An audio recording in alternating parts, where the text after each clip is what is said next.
What's going on, y'all? It's your boy. We back again for another video.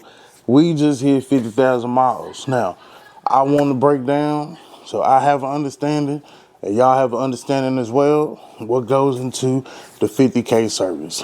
Let's get into it.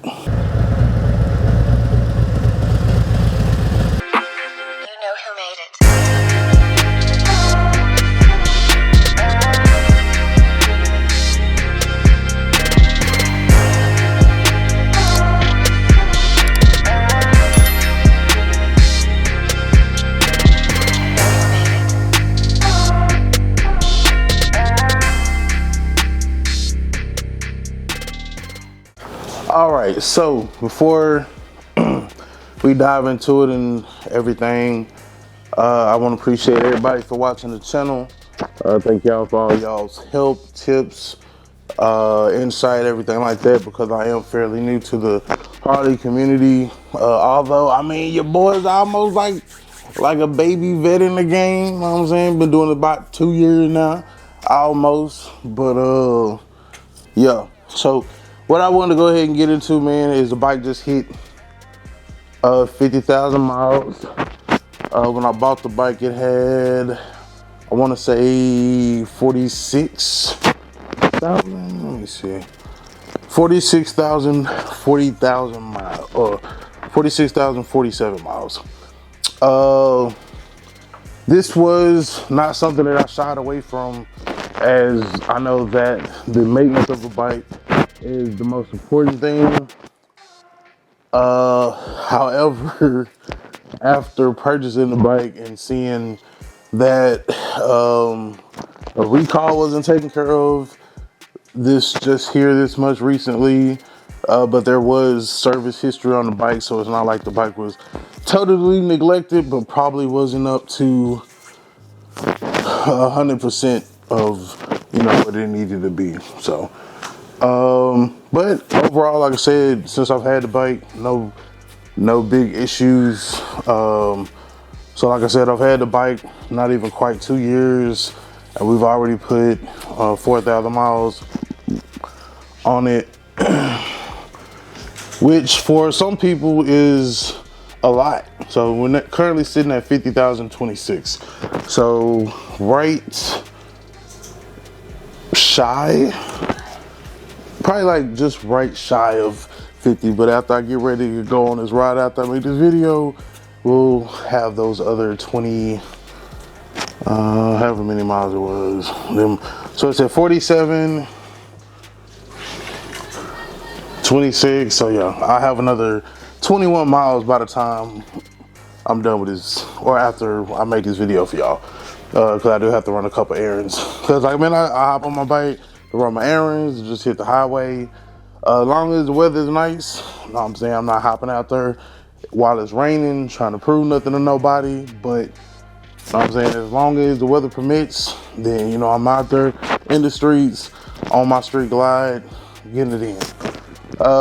So 50,000, I did mention to the dealership while I was there that I was probably approaching it very soon, and I think roughly they told me that service was about $1,000. Now, I haven't gone to talk to an independent shop, which I will as well, to find out what all is included and what their price is. That's gonna be probably the biggest determining factor. Price wise, I know that some of the stuff I can do myself, and some of the stuff I won't be able to do myself. But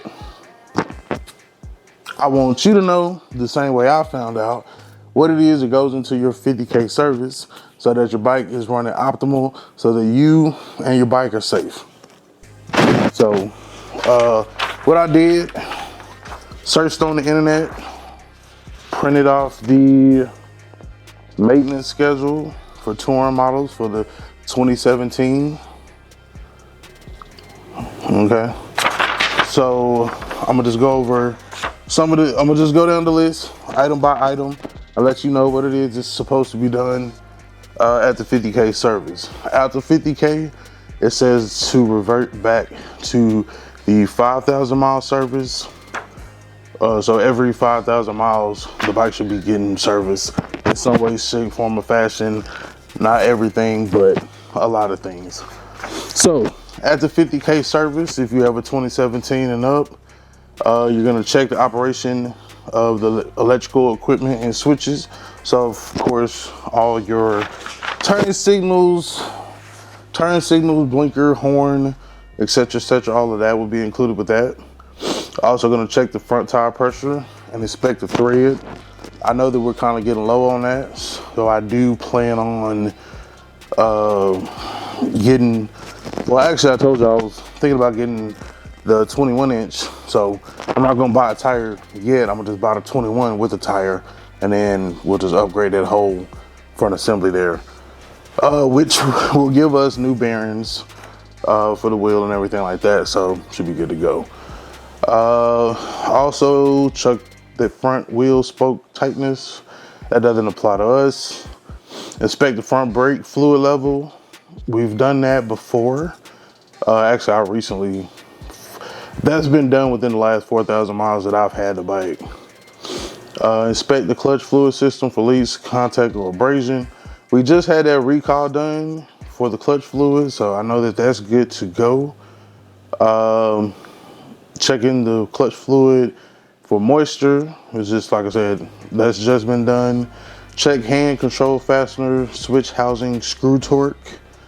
So, you know, that's just gonna be your screws for your controls on both sides, making sure that they're torqued to what they're supposed to be so that your handles or your controls don't fall off. You're going to check the master cylinder handlebar clamp screw torque. Also going to lubricate and adjust steering head bearings. Now that is something that I wouldn't be able to do. Probably could, but something that I'm not as familiar with. I'm gonna just annotate, put a little mark or something next to the ones as I go through this list that may have to be handled by a shop. So that's definitely one of them. As far as the neck bearings, a lot of people complain about having that shaking and stuff going on at the higher mileage, higher speeds. And so that's definitely something that I want to make sure is good that I don't necessarily do or not familiar with. Inspect windshield bushes if equipped, whether they're not. Inspect air cleaner, service as required. We all know that we just put the Arlen S Big Sucker stock type on there, so that's good, but it is, you know, something that can be serviced, but we just put it on there, so not a bad thing there. Replace engine oil and filter, that we did not too long ago, so it's really not, it's been done within the last 4,000 miles, so it's not necessary yet, but that is something that gets done every 5,000 miles. Check engine coolant freeze point, inspect for leaks. We don't have any coolant. Clean the radiator and or the oil cooler. That's something that should be done 50,000 miles. Well, every 5,000 miles, but it's on the 50,000 as well. Replace primary chain case lubricant, which we've done that. Looks like it's done about every 10,000 miles according to the Harley people, as well as the transmission lubricant. We did do a video about a 3-hole change right when we did the last one. Within the last 4,000 miles we done put on the bike since we bought it. It's been done. So a lot of these things, so as you can see, a lot of these things have already been taken care of by us, but there are still some things that probably need to be looked at. Inspect the oil lines and brake system for leaks, contact, or abrasion. Of course, have that done. Inspect the fuel lines and fittings for leaks, contacts, or abrasion. No leaks have we seen or smelled or anything like that, but it is on the list. Inspect the rear brake fluid at level. check the rear brake fluid for moisture, inspect brake pads and disc for wear. All right, so y'all know we just did a new back tire on this bike. So we know that we are good to go with the back tire. They did check the brakes while we were in there and said that the brakes look good, but the next time we did a rear tire, probably be a good time to do the brakes. For the rear brake, what is it? Check tightness. The wheel spokes does not apply.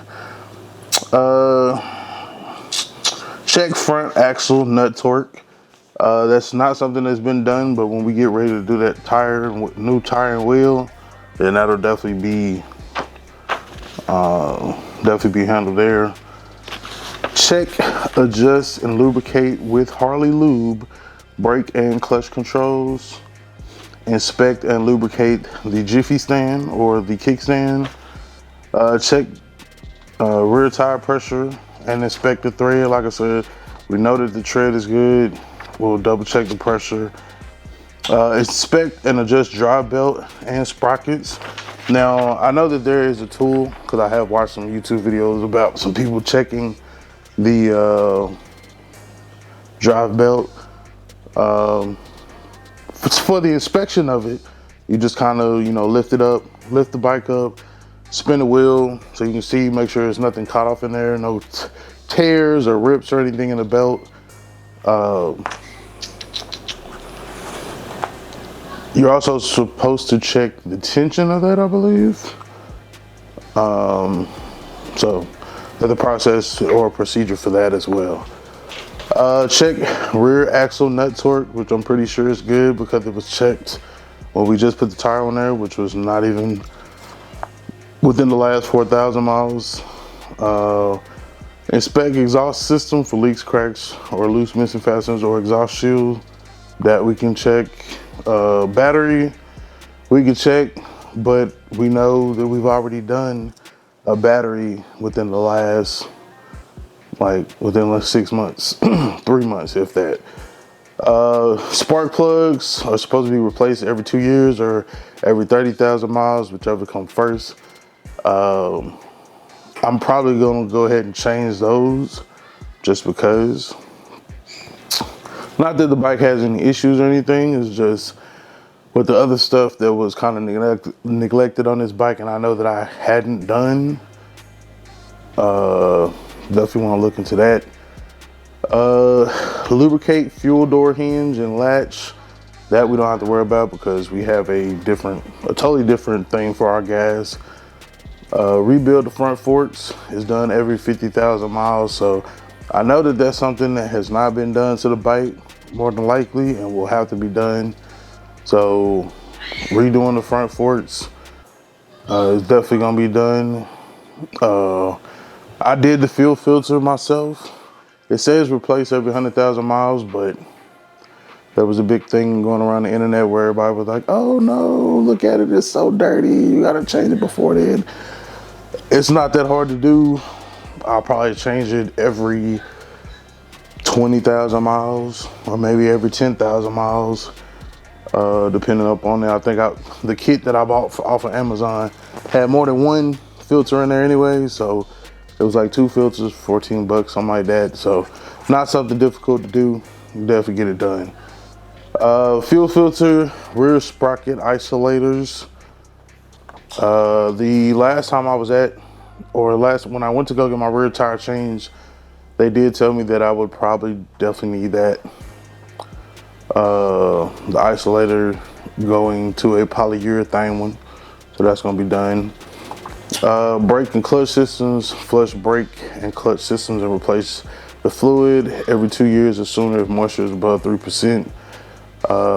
They just did the clutch. I can do the brakes.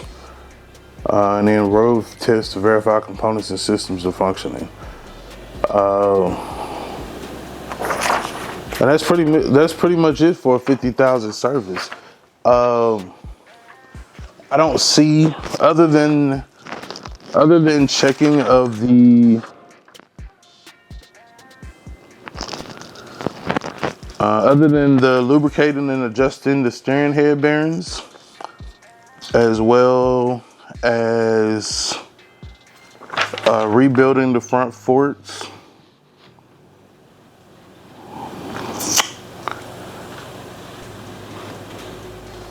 I think that's really it. Those are the two things that if the clutch needs to be adjusted, I don't think it does. Clutch works fine on me. So those two things are really the only two things that I see on this service list that you may, or that I would have to take it to a dealership for. Dealership or independent shop.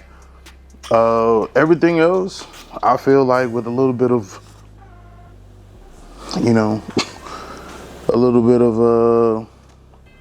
mechanical knowledge, know-how, YouTube video, you would be able to do this.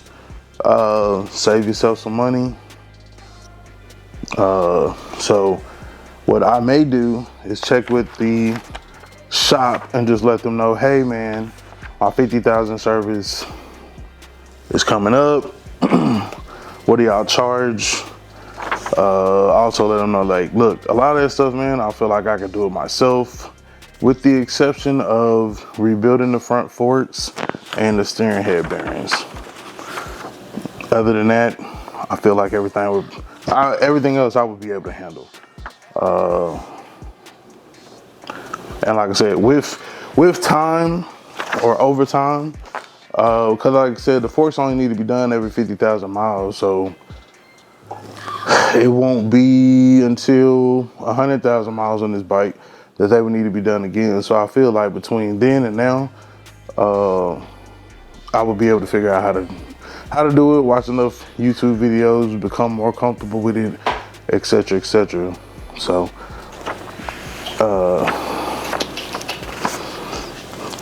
that's my curiosity.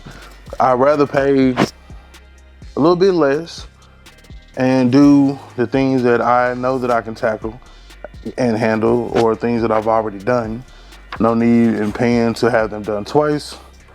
But like I said, identifying your weakness and knowing what your strengths are is vital to knowing what it is that you may need some assistance with. So now that I've gone over the service list, I've identified the things that I'm not comfortable with doing, and I can contact the local shop or the dealership and like just get a price for, hey, can you guys give me price quotes, etc., on rebuilding the front forks and the steering head bearings, which I feel are the two most, those are pretty important things. And like I said, like, it's not bolt on stuff like a lot of the other stuff that I've done to the bike since I've owned it, as in changing fluids, even changing the rear suspension, 2 bolts for 4 bolts if you count both sides, adding guards, hell, even changing out the head pipe when I do get ready to do it. That's not something that I necessarily need to take to a shop to get done if you have mechanical knowledge. You know what I'm saying? If you can follow directions, have torque specs, etc., a lot of these things you can do on your own, I feel, and save yourself some money, so you can put it towards other things that you want to buy. So that's where we're at with that. So that's what the 50K service entails for my bike. Your bike, probably very, very similar if it's an M8. Probably vary a little bit if you have a 16 or older. But find the one for your bike and you just go down the list, look it over, see what you're comfortable with, what you're not comfortable with, and price it from there. That way you're not double paying or overpaying for something that you could have saved money on. So that's my video today. Hope it helped somebody. If you liked it, like the video, comment, let me know what you're comfortable with doing, what you're not comfortable with doing. Do you go to independent shops? Do you go to the Harley dealership? Let me know down there, and we'll be back with the next one. Tune in next time. Go.